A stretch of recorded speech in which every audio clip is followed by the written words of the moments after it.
Hey everyone. It's been a little while, hasn't it?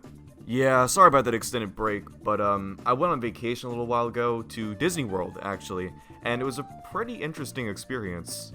For example, I went on this new ride called the Millennium Falcon, and went on the solo rider line, cause otherwise I would've had to wait 135 minutes, and yeah, I'm not doing that. So I ended up getting paired with 5 women with really heavy southern accents, and I recorded the whole thing. It was, an experience.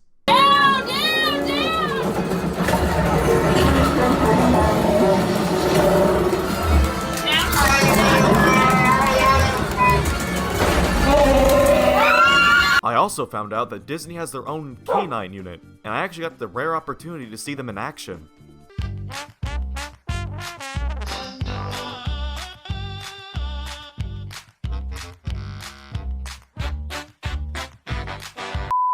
Anyways, enough about that. As you all know, BCX ended a couple weeks ago, and I'm sure it's an understatement saying that everyone was shocked with the results. BCX also changed a lot of opinions regarding weapon placements, as some are really broken, and others not so much. So today, I'll be going over my post-BCX 2022 weapons tier list. Now, this tier list only has 3 tiers, is mostly ordered, and I'll be going from worst to best when explaining them. Anyways, without further delay, let's talk about the one and only weapon in B tier, Hammer.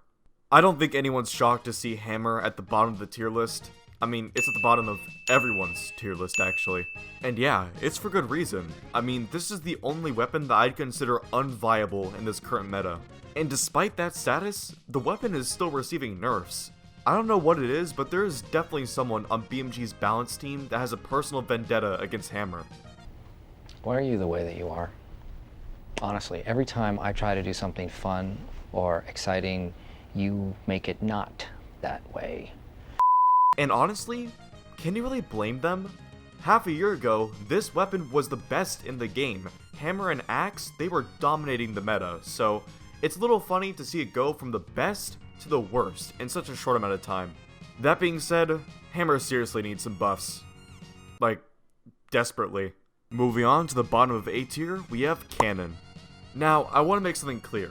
Despite its low placement, I don't think that Cannon is an unviable weapon. In fact, I don't even think it's bad either. It's just a lot worse than the rest of the weapons. Although personally, Cannon is a little hard to place. Sometimes, Cannon is absolute dog water, and the player has no clue what they're doing and can never even hit a read on you. And then, before you know it, you're fighting Poo-Poo 6913, the scariest Cannon man in existence. But not for his cannon skills. No. It's for his unparalleled ability to make the most jaw-droppingly ugly drip imaginable, and then copywriting it. In my opinion, the only busted part about Cannon is Delight Nair, or actually just Nair spamming in general. I mean, seriously, it's pretty abusable. But other than that, Cannon is just an okay weapon that sometimes renders me absolutely useless. Alright, moving on to the next highest weapon, we have Axe. Now, Axe is a bit of a strange one. Despite being nothing, and I mean absolutely nothing, compared to its glory days, I still think it's a pretty okay weapon. My main gripe with the weapon is playing against it off stage. Dare and Ground Pound are so abusable, it's ridiculous. Plus, Axe Legends are just annoying in general. I mean, let's look at this catalog here. We got Olgrim, Rayman, Azoth, Taros! I know I only mentioned 4 there, but honestly, every single Axe Legend has something annoying about them. I will be fair though, Axe is a lot worse than it used to be. Attacking with the Axe is a lot slower than it used to be, and the drift that you can achieve with it has been reduced significantly. So overall, is Axe still considered a good weapon? No. Is it still infuriating to me? Absolutely. Alright, we're moving on up to Greatsword.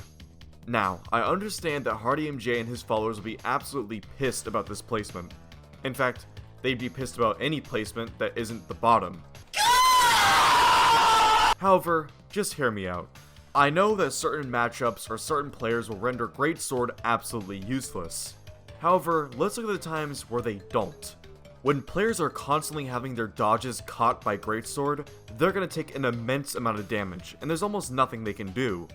I'm aware that a lot of Greatsword combos are jumpable, or people can jump out of them. However, there are a few that aren't, and using those efficiently can lead to some good damage or even kills. Now, I can already hear some comments going, "But Tripped, what do you know about Greatsword? You're just some filthy Scythe player. How can you determine if Greatsword is good or not?" Well, believe it or not, a little while ago I took it upon myself to actually learn how to play Greatsword. And you know what's even more shocking than that? I'm not playing Jaeyoon or 9-speed Mako. No, I've been playing Arcadia. That's right, Arcadia, the legend that I called broken a long time ago, I play to this day. Of course, I no longer hold that opinion. However, I do believe she's a bit underrated, since her SIGs are good, and she also has Spear, which is one of the best weapons right now. The takeaway from all this? Although Hardy MJ's propaganda is pretty bad, it's nothing compared to Boomy's propaganda. I mean, he is way far gone in his belief that Greatsword is broken. See, like, this is the problem with Greatsword.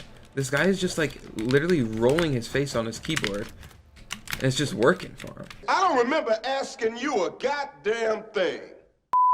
Alright, next up is Orb.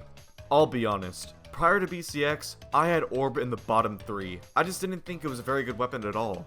But then, Radish showed up, and he proved me wrong. Now of course, Radish is basically the best Orb player out there. I'm not saying that just any player can do what he did. However, I don't believe that he would have been able to take down the top players that he did if Orb was truly that bad. It may have some problems, yes, and it's definitely outshined by the S tier weapons. However, I don't think Orb is considered a bad pick anymore, and I think with time, more people might start to use it. Not much more to say about Orb, so let's move on to the top weapon of the A tier, Blasters. Let me just come out and say it. There are very few things that are more annoying than a Blasters main. I do not care how many times people try and convince me that it's a bad weapon, because every Blasters tryhard I've ever fought has destroyed me every game. I don't know if there's some sort of requirement to become a Blasters main, but if there is, there are 3 things that are definitely on that list. 1. Spamming Nair. 2. Spamming Dare. And 3. Spamming GC Light. That third one annoys me the most, because of the way the hitbox works, it basically catches you every time. To be honest, I think the real reason that the NA region, or at least just the US players, are so good at Blasters is because we're all born in our blood with the ability to use guns. I mean, that's just kind of the American way, isn't it?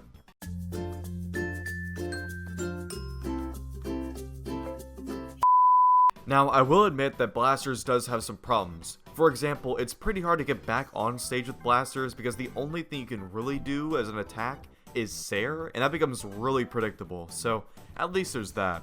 But overall, Blasters, when used by Blaster mains, really makes you question why I even play this game. And now, we move on to the S tier. The S tier holds the weapons that are considered the best of the best. We call them the meta weapons, which are used by pros and noobs alike to secure wins. Oh yeah, it also happens to hold over half of the weapons in this game, which should really tell you how this game is balanced. Now, at the bottom of S tier is Scythe. Wow, that's so biased. Yes, I know, I'm a biased Scythe main, whatever, but am I really? For the longest time, people were saying that Scythe was the most broken weapon ever and it's at the top of everyone's tier list. And then it came time for BCX, and where was Scythe? I mean, sure, there were people playing it, but was it really this overpowered weapon that everyone was playing? No. In fact, almost all of the weapons that I put above Scythe in my tier list were way more prevalent in the top stages of BCX than Scythe itself. All of that being said, I want to make it very, very clear. I do not think that Scythe is a bad weapon whatsoever. I think it's an amazing weapon that many people can dominate with, myself included. The only reason that I'm putting Scythe at the bottom of S tier is that there are just that many weapons that are simply better than Scythe right now. In the grand scheme of things, Scythe is a great weapon. However, most of the people venting about it just got destroyed by some tryhard Vortex. In which case, yeah, I don't blame you. That's a very annoying experience. Alright, let's move on up to the next weapon, Sword. I have always called Sword the easiest weapon to play in Brawlhalla. Do I still believe that? Absolutely. Sword has almost everything you could possibly want. It's really fast, it has reliable combos, it builds damage really easily, and it has 2 kill confirms that stem off of D-Light. Speaking of D-Light, a lot of my hatred is towards this move. It is unbelievably easy to hit D-Light with sword. It's almost unreactable and it has a pretty good range, so when an opponent throws out a D-Light, you better be ready. But of course, D-Light is a ground move, right? So you should be safe in the air. Wrong. Gravity cancelled D-Light is even more egregious than D-Light itself.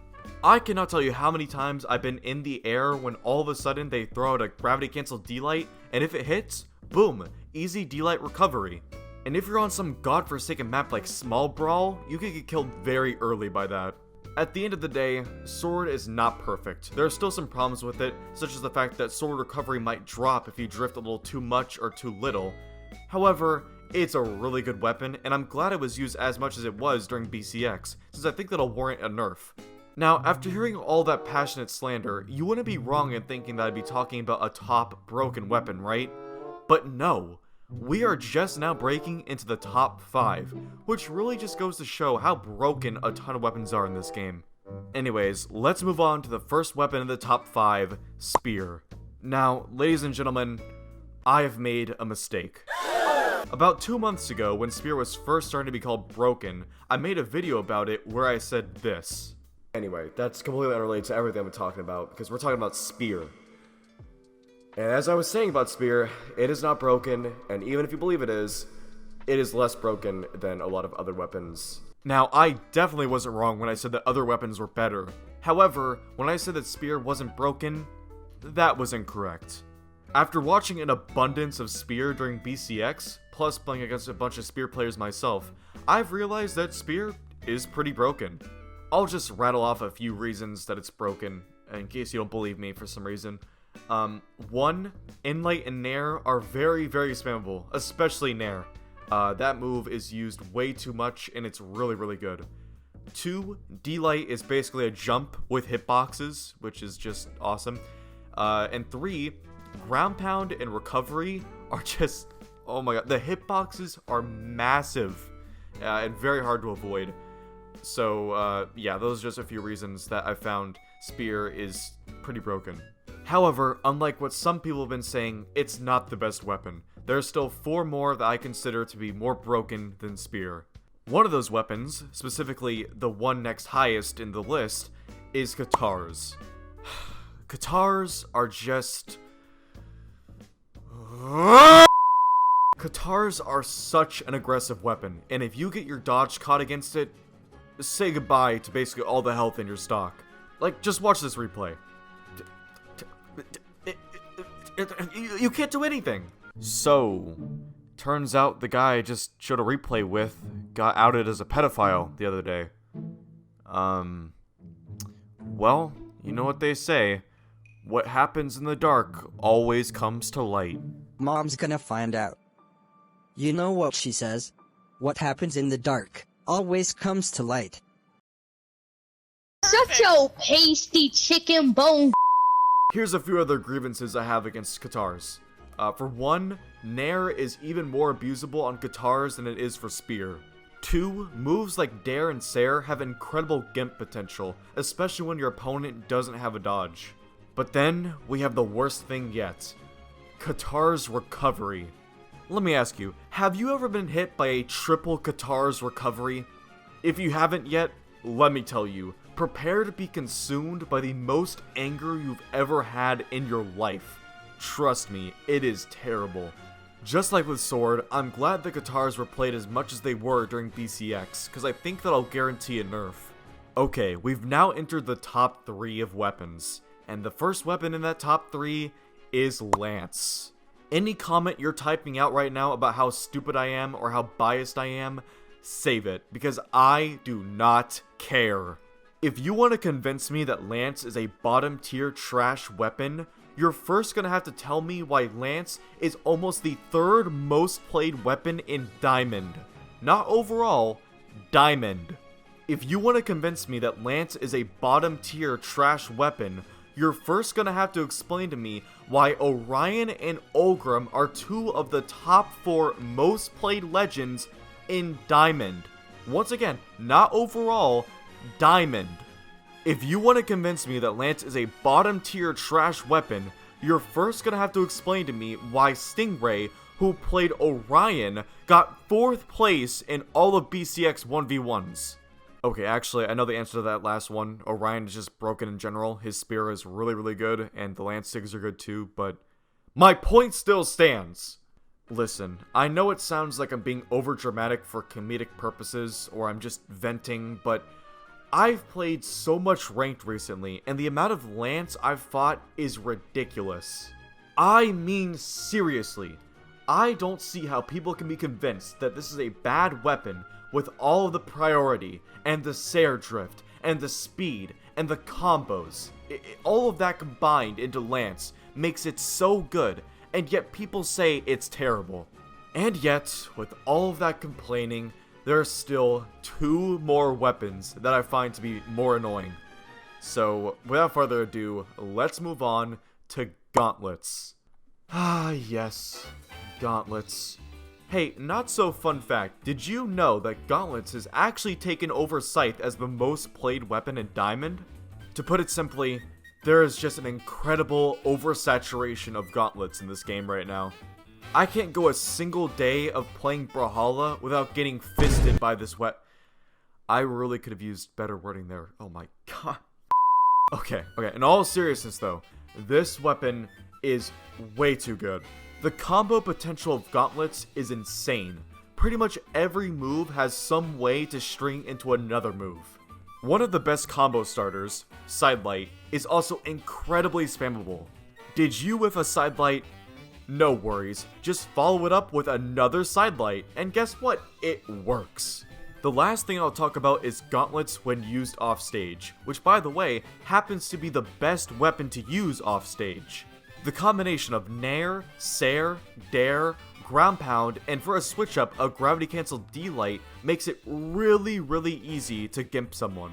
Now, you might be thinking that a potential solution is to just never go off stage. However, Gauntlets is also really good at putting people off stage. All in all, Gauntlets is a very broken weapon. So broken, in fact, that it's only overshadowed by a single weapon.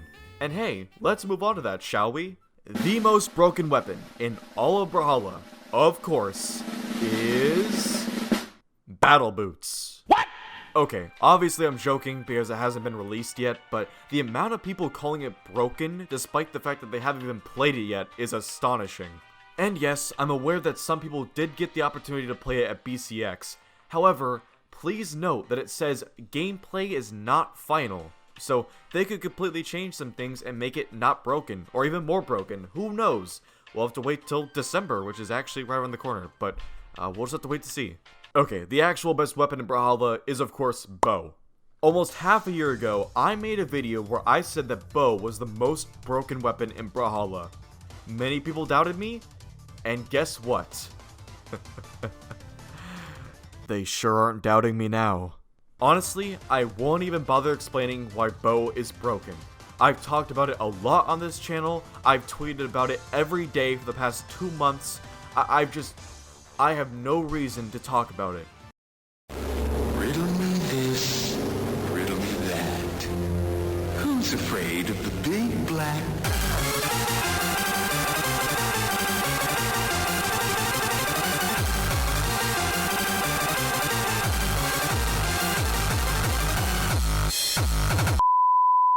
All you need to do is watch Impala. If watching his grand finals run against Godly, who is, EU'd PR #1, doesn't convince you that bow is broken, I don't know what will. However, I will say this. I owe everything to Impala. Thanks to him, we will finally get the long-awaited bow nerf that I've been asking for so long. So thank you, Impala. We all thank you. Except for Godly. Yeah, he's still pretty mad.